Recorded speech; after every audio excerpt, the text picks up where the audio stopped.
Hello, good evening. Para to sa mga anak na mas matapang pa sa magulang. Aanhin mo ang ganda mo, aanhin mo ang talino mo o talento mo. Kung ikaw mismo ay walang respeto sa magulang mo. Hindi na babase ang talino kung wala kang respeto sa magulang.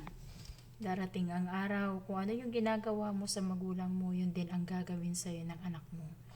Kaya sa mga batang palasagot sa magulang na mas matapang pa, kung sumagot na parang wala nang katapusan, kung bastusin ang magulang, grabe, ganun na lang kadali sa kanila.